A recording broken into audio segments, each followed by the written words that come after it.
So with the team member previews of Epic winding down, my chances of going to the park are ever so close. With the AP preview coming up as well, I know a bit about how that's going to work out. It's going to be interesting. But now I figured before I actually step foot into Epic and see everything, it is now time. Here is my rankings for everything in Epic as far as the attractions, including those shows as well thrown in there, and my land rankings.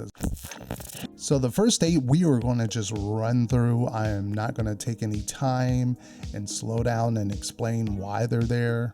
But when we get to that final 5, you best believe I'm going to be explaining why they are on that list for the reasons why they made number 5. Leave it down in the comment section of what you are most excited for or least excited for. So don't hate me too much about my list. Without further ado, let's head on to number 13. Well, in this case, I guess it's unlucky number 13. Yeah. Lucky number 13, and that is Dragon's Racer Rally. I'm just saying it's a Six Flags kind of attraction. I believe I've seen this at Six Flags or at least another amusement park. So yeah. And number 12, it is Constellation Carousel. Number 11 is Fire Drill. Coming in at number 10, and probably the reason why you're going to give this video a thumbs down, Stardust Racers. The Curse of the Werewolf. Coming in at number 8, I don't know how to pronounce this, so yeah, the Harry Potter French Paris show, yeah, Paris. Coming in at number 7, sorry to say it, it is Minecart Madness. Hello. And coming in at number 6 is that lovable Mario sidekick character Yoshi's Adventure, featuring Toad. Toad's in there as well. So coming in at number 5, it might be a surprise, but every time I go to Universal Orlando, the studio side, I try to at least catch the Bourne show at least once. And I discovered that I really like shows when they are well done. Sorry. And this has potential to be one of the biggest, grandest shows I think that Universal Orlando has done. From what I'm seeing, this is like a Broadway show. This is like spectacle. This is something that you would probably pay $30-$40 to see, on a Broadway night type of show. With the effects, I'm a theater kid, so I love all the stuff with the puppetry and the effects. And this theater is built from the ground up. This is not replacing something else. So I'm talking about the Untrainable Dragon. Yes, that's right. It's my number 5. Most looking forward to this. I'm looking forward to seeing what this theater looks like. I'm looking forward to seeing just the show in general. I have no clue what I'm expecting. I don't know if it's a musical or if there's numbers, if it's going to be funny. I'm trying to just keep my expectations, just right here. And this is the point where in the video, I'm sure you guys are going to click that thumbs down. You're going to turn off the video. I'm sorry to say, I will explain why. But coming in at number 4, it might shock everyone that's watching this. Yes, I am not the biggest fan of the Universal Monsters. I have sort of a love-hate relationship with them, especially when it comes to Halloween Horror Nights. So tired of them, so tired of them. But here they have this grand ride, and I've heard some phenomenal things about this ride. I've heard that it is truly next level. It is truly a staple for Universal Studios, and that is Monsters Unchained is my number 4 most excited attraction. Now, the reason being not just because I have a history with monsters. It's not more so that, it is the system that they're using. The cuckoo arm, or sorry if I butchered that. Forbidden Journey for me is a ride that I only do maybe twice a year, maybe 3 times a year. If I'm with a group, maybe. It just depends on how I feel that day. If I feel like I have a headache, I'm not gonna ride it. If I feel tired or something, I'm not gonna ride it. That ride takes a lot out of me. The point where we meet the Wampy Willow, the tree, from that point, and with the Death Eaters, I hate the movement of that arm. So I'm not really looking forward to that part of this ride. I'm really just looking forward to going through it, getting it over, seeing how the mechanics are, if I like it, if I don't, if it's gonna leave me with a headache the rest of the day. So that part I'm more so looking forward to, but the ride itself I'm sure will be fantastic. The queue, the monsters in there, the animatronics, some of the other effects that's not talked about, I'm sure it will all be fantastic, but that is why it is my number 4.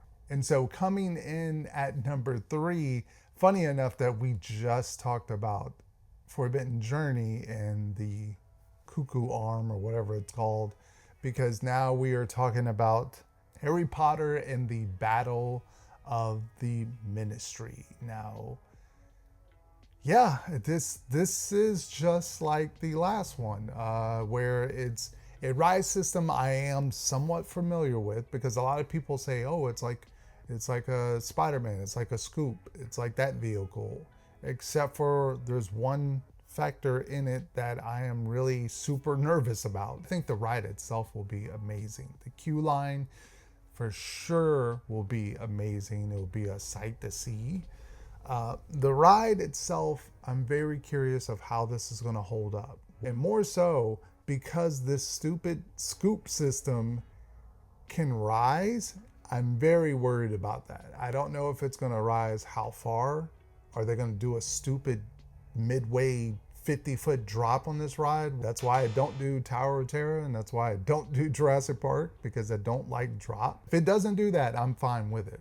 Then good job, Universal. Love you. Love you for not doing that. So I'm hoping this is that golden shining star of a ride that I'm going to be like, you guys nailed it. This is the ride that I'm going to do multiple times. So I'm hoping it's my number 3. Keeping along with this theme of me not liking certain rides, there's a big one. And it's the same reason why I rated Stardust Racers so high up on the list. It's the theme of roller coasters. It's Hiccups Wing Racers, what is this called? Oh yeah, Hiccups Wing Gliders. Now, I just told you I don't really care for roller coasters. Sort of. Big Thunder, Railroad Mountain, that's my ride. I love it. I know this features elements of going by the water. It's got just animatronics, I think, are somewhere hidden on there. You might see the dragon or two. There's little Easter eggs. It's just the way that this flows in and out of the land. It just provides that extra sort of connectivity in that land. And I think this is my slam dunk. This is going to be my Big Thunder. I'm hoping this is going to be my Big Thunder, that I'm going to go on it and I'm going to be like, oh, I love this ride. I want to ride it in the back. I want to ride it in the front. I'm just really hoping for the best for this. And number 1 should not surprise anyone. If you know me and you know this, yes, I've done this ride already. Yes, I understand there's probably nothing different between this one and the one that I've done in Hollywood, but it is Mario Kart Bowser's Challenge. And yes, this might be shocking to you that are watching and to you that are watching, because yes, I know this is the one ride that I'm going to say I think a lot of people are going to be disappointed. And I just want to set your expectations. If you've never done the one in Hollywood, it's an interesting ride. They could have chosen a lot of different ways to do this ride, and they chose this way, and we just have to accept that. But for me, is growing up as a Super Nintendo fan, especially a Nintendo fan. I mean, I've played all of the systems. I have all the systems. So for me, this is like a dream come true. The only caveat I think I have with this ride is the headset is a little heavy. It's a little heavy. If it was lighter, it would be perfect in wireless maybe or something. But other than that, I enjoy this ride, loving Hollywood, and especially the fact that I don't have to hop on a plane and fly way across to the West Coast to go do it. I can just hop in a car, drive 2 hours, and I can be at Epic doing Mario Kart Bowser's Challenge. Whoa, that's not quite it. It is time for us to now rank the lands from my least anticipated to my most anticipated. And so coming in at number 5, it's gonna shock some people. Now, I love the Wizarding World. I love Hogsmeade. I love Nocturne Alley. I love Diagon Alley. All of that, I love it. It's beautiful, it's elegant, it's magical. And then this one, which it's Paris, you know. To me, it's kind of fictional in a way. It doesn't feel like I've stepped into a fantasy world, and maybe it will feel different when I see the sets and see it, you know, in the nighttime versus the daytime. But I'm not really excited for just the look of Paris. Some of the food might be good, might not be. I mean, I'm excited for butterbeer crepes, but there's not too much other stuff when it comes to Paris type cooking that I am a big fan or intrigued about. So for me, I'm sorry, I think the Wizarding World of Harry Potter Ministry of Magic is my number 5.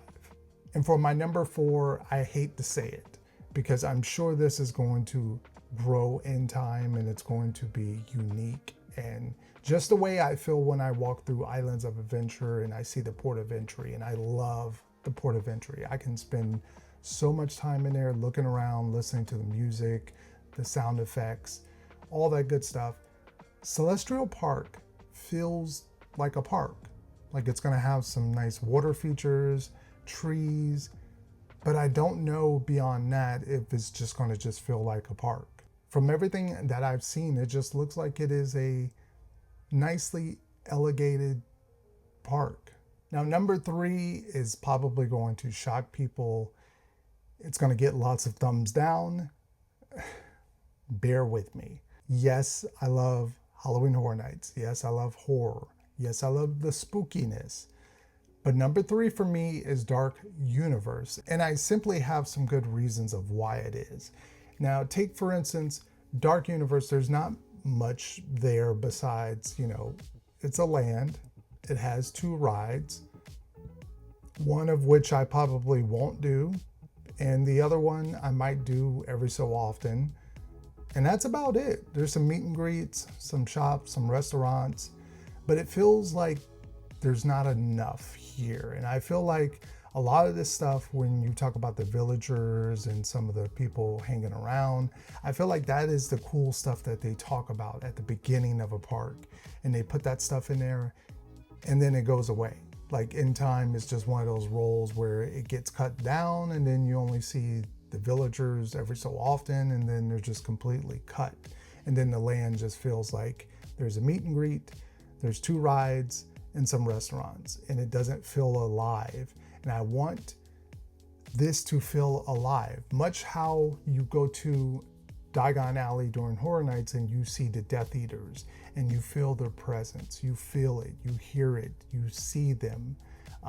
Their presence is everywhere. And that's how I want Dark Universe to feel. I want it to feel alive and not feel dead. I mean, sorry for the pun there, but I feel like it's gonna feel that way for the first year or so, and then it's just going to be a regular land and nothing's going to become of it. But I want that magic. I want it to prove me wrong, by the way, but I just feel like it's going to be that land where it's going to just face some budget cuts down the line, and I hope that's not the case. But I hope I go in this land and I am wowed and amazed. But yeah, Dark Universe is number 3 for me. Now, number 2 and number 1 are interesting. They both are kid related. They both expand, you know, from kids to adults. Love it. And for number 2, it's an interesting play here. It actually has a show, which I'm hoping is going to be fantastic. It actually has a meet and greet that's probably cool, a restaurant that's cool. And I've never watched a single film from this franchise, and that's How to Train Your Dragon, Isle of Berk. But everything they have stated about this land sounds exciting. It sounds beautiful. The water, the way the coaster goes, the way every little detail in this land, the meet and greet, the flying dragons, stuff like that just elevates this land to just a next level. Whereas Jurassic Park feels very just basic level, this feels like that idea expanded upon, where you have people going around with different dragons. There's just so much to look at in this land. And I've never seen the cartoon, never seen any of it, have no clue, but I am eager to get into this land and explore and just hang out and obviously check out that show. I mean, wow, what a show it looks like just from all the stuff that I've seen from the other version overseas. It looks magnificent. And of course, that leaves us with number 1 being Super Nintendo World. I've already seen it in Hollywood, yes. But the thing here is it is the Hollywood version, but expanded, bigger in ways, not so cramped, and it features an extra part of the world with Donkey Kong, the meet and greet, the food there, the minecart madness. So yeah, I'm gonna love Super Nintendo World. And in fact, it is one of my favorite parts when I go over to Hollywood. I love when I go to visit, and now that it's going to be actually closer. And let's not forget the power-up band. I have never had anything that's interactive. I haven't brought a wand. So this is my first time actually exploring that world of playing when I go to the park. And, you know, Toad, meeting Toad, Toadstool Cafe, the music, just the power-up band. There's just so much to take in and explore in Super Nintendo World. And I'm sure there's more to come with holiday overlays and anything else that they throw, you know, into this world. And anything in the future they might add. So yeah, number 1 for me was Super Nintendo World. Yes, that is the full anticipated list from the rides, the shows, my pick for the lands. What is your picks? Leave them down in the comment section. Thank you all for supporting this channel and leaving this video a like, and thank you all for the comments. And I will catch you in another video very, very soon.